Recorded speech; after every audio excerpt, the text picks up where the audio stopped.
Manchester test को 3 दिन हो चुके हैं एंड 3 दिन के बाद पोजीशन ऐसी है कि मुझे तो डर लग रहा है कि इंडिया इनिंग से ना हार जाए, क्योंकि इंग्लैंड अभी 7 विकेट डाउन है एंड 186 रन का लीड लेके रखी है वो ऑलरेडी।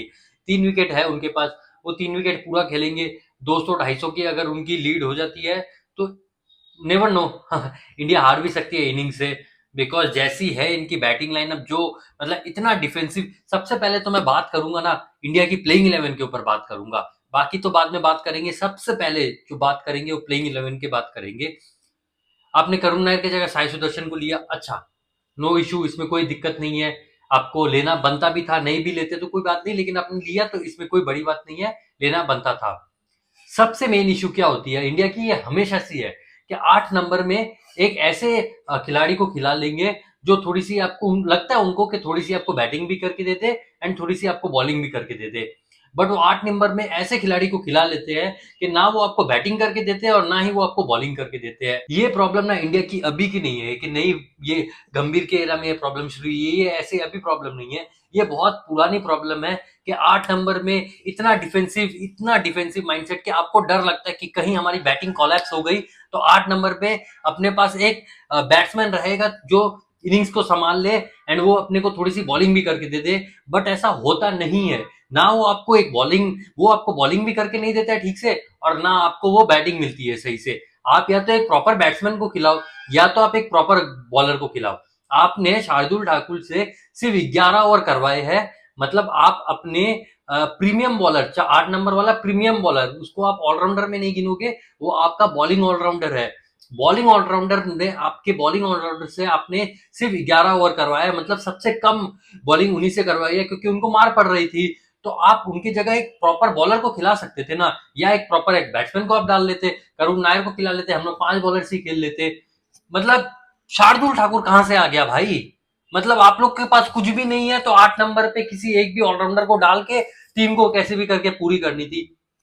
तो ये मैच ना, ये डन एंड डस्टेड है, कुछ नहीं बचा है इस मैच में। 200 रन की उन लोग लीड लेके रखे ही हैं एंड पता नहीं इनिंग्स पे भी हार जाएंगे, नहीं हारेंगे तो मतलब चौथी इनिंग्स में वो 50-100 रन का टारगेट रहेगा, इंग्लैंड ऐसे ही चेस कर देगी, मतलब हवा में उड़ते उड़ते चेस कर देगी वो। तो आपने 8 नंबर पे, मेरे को तो ना शार्दुल ठाकुर को जब टीम में लिया था ना तभी से इतना गुस्सा आ रहा था कि शार्दुल ठाकुर को कहां से ले लिया आपने टीम में?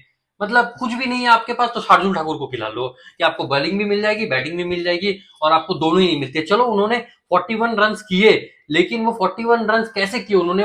कितने बार तो वो आउट होते होते बचे, उनकी किस्मत अच्छी थी जो 41 रन बना दिया, नहीं तो वो है ना 15-20 रन में सिमट जाते। और आपने बॉलिंग भी उनसे सिर्फ 11 ओवर ही करवाए हैं। तो नहीं यार, ये इंडिया को है ना, ये पूरा सेटअप चेंज करना पड़ेगा। ये जो थिंकिंग है ना कि 8 नंबर पे हम लोग एक बॉलिंग ऑलराउंडर खिला लेंगे या बैटिंग ऑलराउंडर खिला लेंगे, इसको चेंज करना पड़ेगा।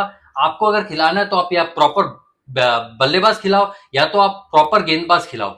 और सेना कंट्रीज में तो आपको प्रॉपर गेंदबाज ही चाहिए था ये 8वें नंबर पे, वरना आप तो बैटिंग आपकी चल रही है, आपके टॉप ऑर्डर रन बना रहे हैं, 300, 350, 400 रन आपके हर टेस्ट में हो रहे हैं पहली इनिंग्स में।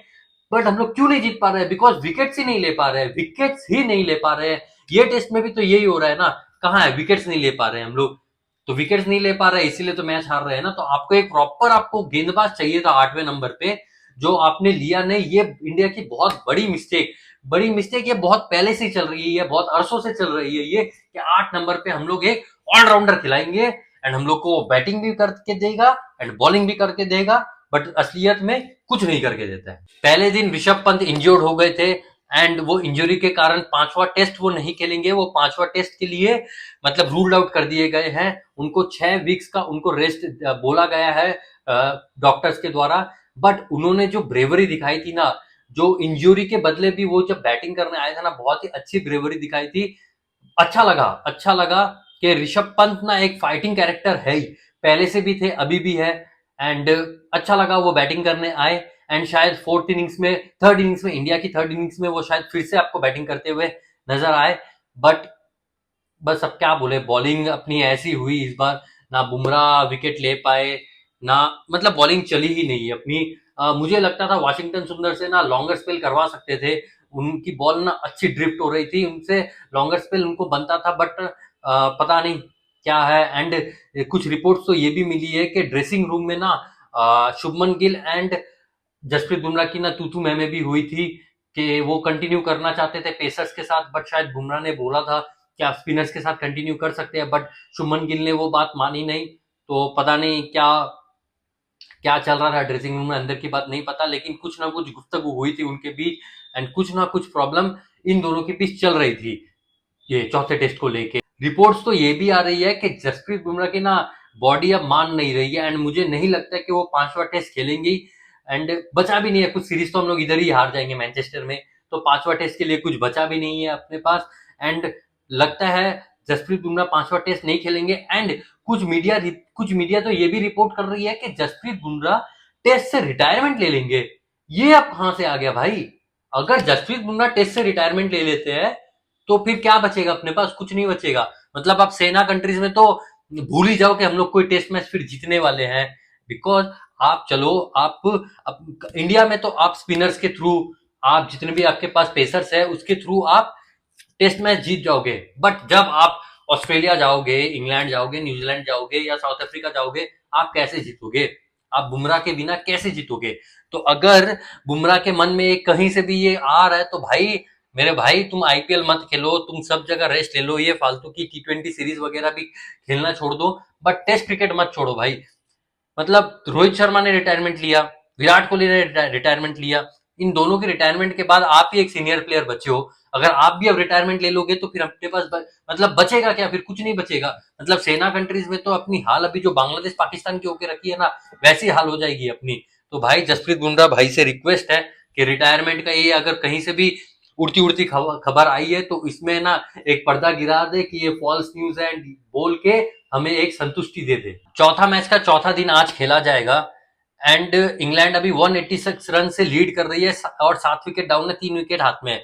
अगर ये लीड कहीं 200-250 के ऊपर चली जाती है तो इंडिया को ना तीसरे इनिंग्स में 500 रन मारने पड़ेंगे अगर कहीं से ये मैच जीतना है। आप अगर 500 रन मारोगे ना, मार सकती है इंडिया 500 रन, ऐसी कोई बड़ी बात नहीं है। शुभमन गिल की एक इनिंग्स ड्यू है, यशस्वी जायसवाल का एक डैडी 100 ड्यू है, बहुत सारे इनिंग्स ड्यू है। अगर बट एक अपने पास है ना एक सेटबैक क्या है, ऋषभ पंत की इंजुरी। अगर ऋषभ पंत अगर अभी फिट रहते ना तो शायद 500 रन का हम लोग सोच भी सकते थे। ये ना मैं बहुत दूर की सोच रहा हूँ, मतलब फिर भी एक पॉजिटिव होकर मैं सोच रहा हूँ कि अगर इंडिया 500 रन मार देती है ना तो अपने पास 250 275 का एक टारगेट हम लोग दे सकते हैं इंग्लैंड को। एंड नेवर नो, चौथे इनिंग्स में कॉलैप्स हो ही सकता है, जैसे हम लोग हुए थे लॉर्ड्स में, उन लोग भी हो सकते हैं। बट इंडिया को तीसरे इनिंग्स में ना बहुत ही अच्छी बैटिंग करनी पड़ेगी, तब हम लोग इस मैच में बने हुए रहेंगे। वरना तो 95% हम लोग मैच से बाहर ही है, निकल चुके हैं। अब चौथा दिन का खेल आज शुरू होने वाला है, देखते हैं क्या होता है।